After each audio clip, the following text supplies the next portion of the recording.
ওডেক্স account suspend. আপনি অনেক সময় এই ধরনের বিব্রতকর পরিস্থিতির সম্মুখীন হতে পারেন যে আপনার অ্যাকাউন্টটি সাসপেন্ড হয়ে যেতে পারে। আপনার ওডেক্স অ্যাকাউন্ট দেখুন, সেটা আপনি কীভাবে বুঝবেন? দেখুন, এই আইডিতে এখানে লেখা আছে your account has been suspended, please contact customer support. তো আপনার অ্যাকাউন্ট সাসপেন্ড হয়ে গিয়েছে, তার মানে কি? তাহলে সমস্যা কি অ্যাকাউন্ট সাসপেন্ড হলে? এটা আপনারা বুঝতেই পারছেন যে সমস্যা কি। আপনাকে আর কাজে অ্যাপ্লাই করতে দিবে না, আপনার নামে কোনো ব্যালেন্স অ্যাড হবে না, এবং কিছুদিন পরে আপনার অ্যাকাউন্টটা চিরতরে বন্ধ করে দিবে যদি আপনি প্রপার স্টেপ না নেন। তাহলে সাসপেন্ড হওয়া মানে হচ্ছে সাময়িকভাবে আপনার সেই অ্যাকাউন্টে স্থগিত থাকা। মানে আপনি অ্যাকাউন্ট খুলতে পারবেন, খুলতে কোনো প্রবলেম হবে না, সব কিছু দেখতে পারবেন, বাট নতুন কোনো কাজে অ্যাপ্লাই করতে গেলে প্রবলেম হবে। আর তাছাড়া আপনার নামে টাকাও জমা হবে না। ওকে, তাহলে আমরা এখন বুঝবো যে অ্যাকাউন্ট সাসপেন্ড হওয়ার কারণটা কি। এখন আপনি যদি একটা একটা অ্যাকাউন্ট যদি আপনার সাসপেন্ড হয়ে যায়, সেক্ষেত্রে আপনি কিন্তু অনেক সমস্যায় পড়বেন। কারণ একটা আইডির পিছনে আপনার অনেক অনেক শ্রম জড়িত। আপনি অনেকগুলো পরীক্ষা দিয়েছেন, অনেকগুলো পরীক্ষা পাশ করেছেন, তারপরে আহ, আপনি অনেক কাজ করেছেন, অনেক এক্সপিরিয়েন্স আপনার এখানে অ্যাড হয়েছে। সেই পুরনো আইডি থেকে আপনি যদি ঘন্টায় $5 রেটে কাজ পান, আপনি যদি নতুন একটা আইডি খুলেন, তাহলে সেখানে আপনি একদম নিউ ভাই। তো সেক্ষেত্রে আপনি আবার আপনাকে সেই $1 থেকে শুরু করতে হবে। তো একটা পুরনো আইডি অনেক দামি, অনেক ভ্যালুয়েবল। এখন দেখুন, সে পুরনো আইডি যদি সাসপেন্ড হয়ে যায়, তাহলে আপনি অনেক অনেক ক্ষতির সম্মুখীন হবেন। তো এই জিনিসটাকে এড়ানোর জন্য, মানে অ্যাকাউন্ট সাসপেন্ড এড়ানোর জন্য আমাদেরকে জানতে হবে যে অ্যাকাউন্ট সাসপেন্ড কেন হয় এবং অ্যাকাউন্ট সাসপেন্ড হলে করণীয় কি। তো অ্যাকচুয়ালি আমরা যদি কারণগুলো জানি অ্যাকাউন্ট সাসপেন্ড কেন হয়, তাহলে আমরা এটা এড়াতে পারবো। তো আসুন আমরা কারণগুলো জানি। এটার মেইনলি দুইটা কারণ হতে পারে। একটা হচ্ছে বায়ার যদি অভিযোগ করে, আর আরেকটা হচ্ছে আপনি যদি ওডেক্সের কোনো টার্মস অ্যান্ড কন্ডিশন ভায়োলেট করেন। তো বায়ার অভিযোগ করলে, এখন বায়ার কিভাবে অভিযোগ করবে? এখন দেখুন, বায়াররা কিন্তু অনেক ভ্যালুয়েবল মানে ওডেক্সের জন্য, কারণ ব্যয় করে বায়াররা। তো বায়াররা হচ্ছে অ্যাসেট, আর আমরা হচ্ছে ক্যাসেট। তো যাই হোক, এখন কোন একজন বায়ার যদি আপনার বিরুদ্ধে কোনো অভিযোগ করে, তাহলে ওডেক্স সেটাকে অনেক অনেক গুরুত্ব সহকারে দেখে। এখন দেখুন যে বায়ার কি কি কারণে অভিযোগ করতে পারে। একটা হচ্ছে যদি বায়ার মনে করে যে আপনার প্রোফাইলটা ডুপ্লিকেট, মানে ডুপ্লিকেট প্রোফাইল মনে হয়, যদি আপনার ফটোটা ফেক মনে হয়, অথবা যদি অন্য কোনো কারণ মনে হয়, অথবা যদি আপনি কোনোভাবে বায়ারকে ঠকানোর চেষ্টা করেন। ওকে, তো তো তো আসুন আমরা দেখি যে বায়ার কিভাবে অভিযোগ করে। এই যে আমরা যখন কোনো আপনার প্রোফাইলকে যখন বায়ার দেখবে, আমি এখানে ক্লিক করছি, দেখাচ্ছে আমি যে বায়ার কিভাবে মানে আপনার নামে অভিযোগ করবে। দেখুন, এই যে আপনার প্রোফাইল এভাবে শো করবে, তার পাশে দেখুন flag as inappropriate. Buyer buyer এখানে ক্লিক করবে, flag as inappropriate, duplicate profile, fake profile, spam profile, bogus resume, fake profile name, এই যে কোনো একটা কাজে হলে সে জাস্ট এখানে সিলেক্ট করে সাবমিট করে দেবে। বাট সাবমিট করে দিলে সেই রিকোয়েস্টটা ওডেক্সের কাছে চলে যাবে এবং ওডেক্স আপনার অ্যাকাউন্টটা সাসপেন্ড করে দিবে। তো আশা করি বুঝতে পারছেন যে কীভাবে বায়ার আপনার আইডিটাকে সাসপেন্ড করে দিবে এবং কি কি কারণে সাসপেন্ড করে দিবে। ওকে, আরেকটা হচ্ছে আপনি যদি ওডেক্সের কোনো টার্মস অ্যান্ড কন্ডিশন ভায়োলেট করেন। আমরা জানি যে ওডেক্সের অনেকগুলো টার্মস অ্যান্ড কন্ডিশন আছে। প্রত্যেকটা স্টেপে যে কীভাবে কভার লেটার লিখবো, কীভাবে অ্যাপ্লাই করব, কীভাবে বাইরের সাথে কমিউনিকেট করব, সব বিষয়ে বাইরের বিস্তারিত গাইডলাইন দেওয়া আছে। এখন যদি কোনো টার্মস অ্যান্ড কন্ডিশন যদি ভায়োলেট হয়, মানে স্ট্রিক্টলি যেগুলো টার্মস অ্যান্ড কন্ডিশন সেগুলো যদি ভায়োলেট হয়, তাহলে বায়ার আপনার আইডিটাকে কী করে দেবে? ব্লক করে দেবে, মানে সাসপেন্ড করে দেবে। তো তার মধ্যে সবচেয়ে বেশি কারণে যে যেটা মানে যে কারণে সবচেয়ে বেশি অ্যাকাউন্ট সাসপেন্ড হয়, সেটা হচ্ছে কভার লেটারে স্কাইপি আইডি, ইমেল বা অন্য কোনো কন্ট্যাক্ট নাম্বার দেওয়া কভার লেটারে। দেখুন আমরা যখন কাজে অ্যাপ্লাই করতে যাই, অ্যাপ্লাই ফর্মে আমাদের একটা ফর্ম থাকে, সেটা হচ্ছে কভার লেটার। সেই কভার লেটারে কোনো কন্ট্যাক্ট অ্যাড্রেস দেওয়া যাবে না, Skype ID or email ID or আপনার অন্য কোনো ফোন নাম্বার অথবা অন্য কোনো কিছু। কারণ আপনি কভার লেটারে, মানে কভার লেটার মানে হচ্ছে জব অ্যাপ্লিকেশন। এখন জব অ্যাপ্লিকেশনে যদি আপনার সব ফোন নাম্বার দিয়ে যদি বায়ারকে আপনি চিঠি লেখেন, তাহলে পরবর্তীতে বায়ার আপনার সেই চিঠিতে সেই ফোন নাম্বারে যোগাযোগ করে অথবা স্কাইপ আইডিতে যোগাযোগ করে আপনার সাথে পার্সোনালি কাজটা করিয়ে নেবে।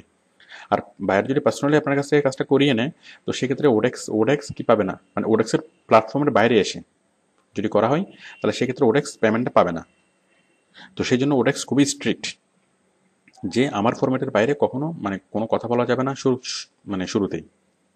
পরবর্তীতে আপনি বলতে পারবেন, পরবর্তীতে যখন বায়ার আপনাকে ইন্টারভিউতে ডাকবে তখন আপনি স্কাইপি অথবা ফোন অথবা যে কোনোভাবে বায়ারের সাথে আপনি কন্ট্যাক্ট করতে পারবেন, বাট শুরুতেই না।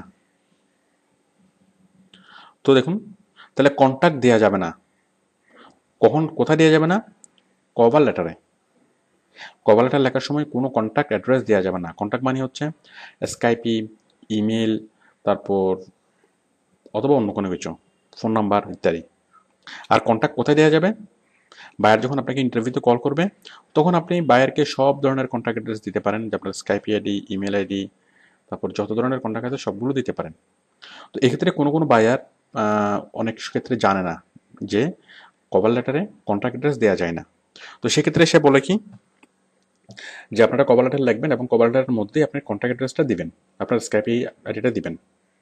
এখন যদি আপনি সেই কন্ট্যাক্ট অ্যাড্রেসটা দেন, আপনার কন্ট্যাক্ট অ্যাড্রেস অথবা আপনার ফোন নাম্বার অথবা স্কাইপ আইডি, তাহলে সেটা ওডেক্স আপনার আইডিটা সাসপেন্ড করে দিবে। তাহলে আপনি কী করবেন? ধরুন কাজটা আপনার জন্য পাওয়াটা জরুরি। এখন বায়ার আপনাকে বললো যে কভার লেটারে লিখতে হবে কন্ট্রাক্ট অ্যাড্রেস। তো সেক্ষেত্রে বায়ারকে আপনি পোলাইটলি বলবেন যে ডিয়ার স্যার, এটা দেওয়া যাবে না, কারণ এটা ওডেক্সের টার্মস অ্যান্ড কন্ডিশনে মানে মানা করা আছে। ওকে, তাহলে এটা আপনারা কখনই করবেন না। মানে কভার লেটারে লেখার সময় কখনোই ইমেল, স্কাইপ আইডি অথবা অন্য কোনো ধরনের কোনো কন্ট্যাক্ট অ্যাড্রেস মানে দিবেন না। তো এটা ছাড়াও ওডেক্সের অনেকগুলো কন্ডিশন আছে। আপনারা আমাদের আরও, আমি সবগুলো কন্ডিশন আমি বলেছি, যে কভার লেটার কীভাবে লিখতে হবে, টাইটেল কীভাবে লিখতে হবে, কীভাবে আপডেট চেঞ্জ করতে হবে। এই সবগুলা কন্ডিশন আপনি যদি ফলো করেন তাহলে আপনার আইডিটা সাসপেন্ড হবে না। আর আপনি যদি কখনো কোনো বাইরের সাথে ট্রিক্স অ্যাপ্লাই না করেন, সাপোজ কাজ করেছেন, কাজ না করে তার কাছ থেকে পেমেন্ট নেওয়ার অনেক প্রবণতা দেখা যায়। তো আপনি যদি সেইটা যদি না করেন তাহলে কোনো সমস্যা নেই। মানে বাইরেকে যদি কোনোভাবে ঠকানোর চেষ্টা না করা হয়, আর বাইরেকে যদি ঠকানোর চেষ্টা করা হয় তাহলে বাইরে বুঝবে এবং তার প্রমাণসহ অভিযোগ করবে। ওকে, তাহলে আমরা এতক্ষণ বুঝলাম যে কারণ, একটা হচ্ছে বাইরে অভিযোগ করলে, আর একটা হচ্ছে ওডেক্সের টার্মস অ্যান্ড কন্ডিশন ভায়োলেট করলে। ওকে, এখন করণীয় কি?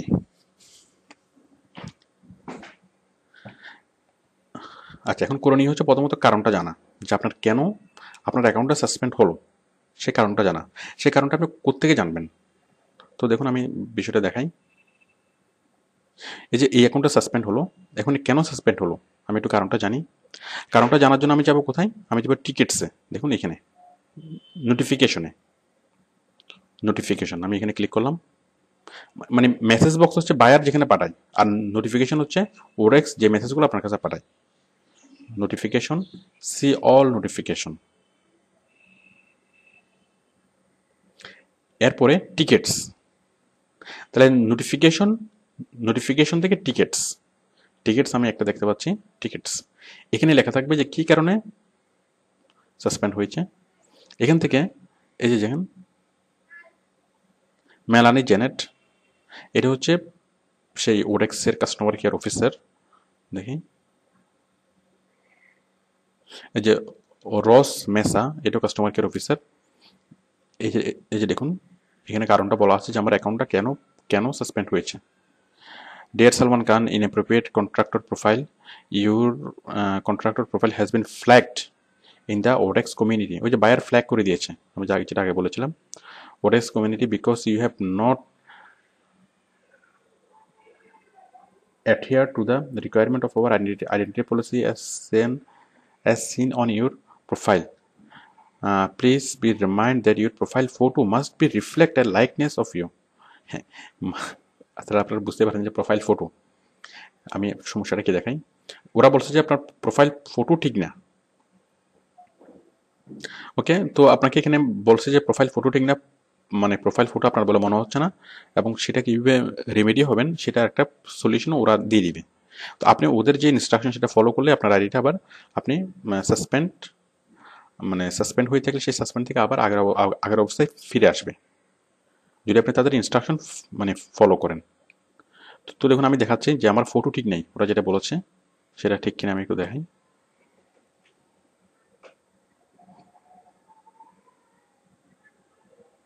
তো বুঝতে পারছেন ফটো, ওরা দেখেই বুঝেছে যে এটা এই লোকের ফটো হতে পারে না। আপনি যদি কোনো কারণে মানে স্পষ্ট করে বুঝতে না পারেন যে কেন আপনার আইডিটা সাসপেন্ড হলো, তাহলে সেক্ষেত্রে আপনি যেটা করবেন, আপনি কাস্টমার কেয়ার অফিসারের সাথে সরাসরি কথা বলবেন, মানে সরাসরি চ্যাট করবেন ওডেক্সের কাস্টমার কেয়ার অফিসারের সাথে। তো ওডেক্সের কাস্টমার কেয়ার খুবই স্ট্রং এবং খুবই হেল্পফুল, তারা আপনাকে এ ব্যাপারে সকল হেল্প করবে। তো দেখুন আপনি কীভাবে কাস্টমার কেয়ার অফিসারের সাথে কথা বলবেন। কাস্টমার কেয়ার অফিসারের সাথে কথা বলার জন্য আপনার যেমন হেল্পে, হেল্প, হেল্প থেকে কন্ট্যাক্ট সাপোর্ট,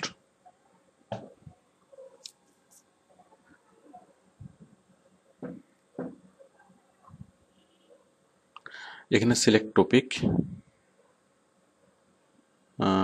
রিপোর্ট ভায়োলেশন, টপিকটা সিলেক্ট করবেন, করে দেখুন এই live chat, live chat subject,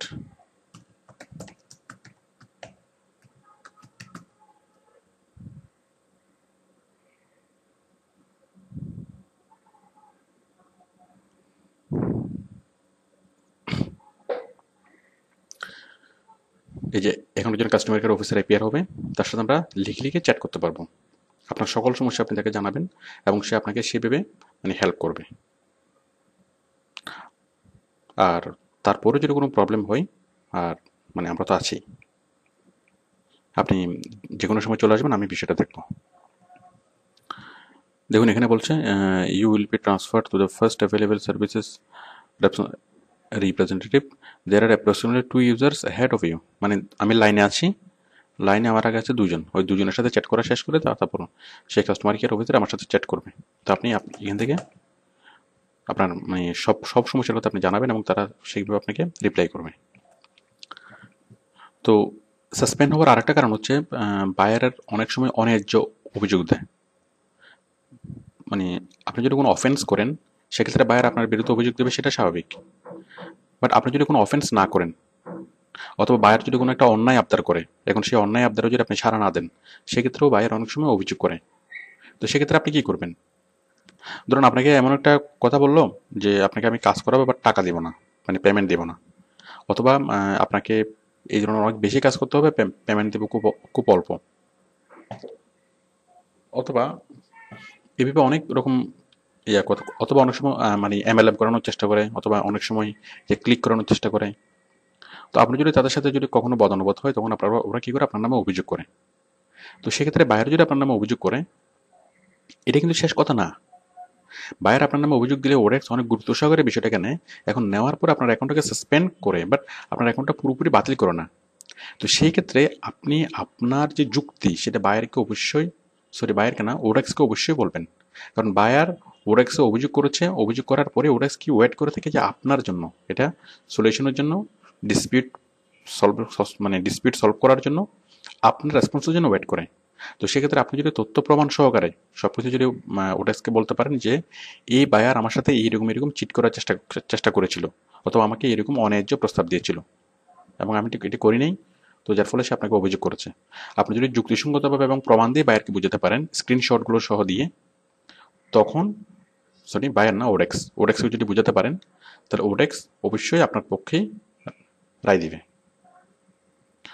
তো আপনারা সবসময় চেষ্টা করেন যে একটা পুরনো আইডি ধরে রাখার জন্য, কারণ এটি হচ্ছে চ্যালেঞ্জ। আপনি সমস্ত কিছু মানে ওভারকাম করে একটা আইডিকে বাঁচিয়ে রাখবেন, সেটা হচ্ছে আপনার চ্যালেঞ্জ। এখন একটা আইডি মনে করেন একটু প্রবলেম হলো, আপনি হাল ছেড়ে দিলেন, হাল ছেড়ে দিয়ে নতুন একটা আইডি খুললেন, তো এটা আসলে অ্যাকচুয়ালি হেরে যাওয়া। তো সেক্ষেত্রে আপনি হয়তো আপনার আইডি যদি ছোটোখাটো আকারে থাকে, অথবা খুব বেশি এক্সপান্ড না হয়, খুব বেশি রিচ না হয়, তাহলে তো আপনার খুব দুঃখ থাকবে না। কিন্তু যদি আপনার আইডিটা হয় 2-3 বছরের পুরনো, তাহলে কিন্তু এই 2-3 বছরের পুরনো আইডি আপনি ছেড়ে যেতে অনেক মানে কষ্ট হবে। তো সেই জন্য আপনি সবসময় মনে রাখবেন যে আপনাকে চ্যালেঞ্জে জিততে হবে, আপনার সেই আইডিটা সাসপেন্ড হওয়া আইডিটা আপনাকে উদ্ধার পেতে হবে, এবং সেই উদ্ধার পাওয়ার জন্য আপনার পক্ষে যা যা করণীয় সব কিছু করতে হবে। ওকে, থ্যাংক ইউ।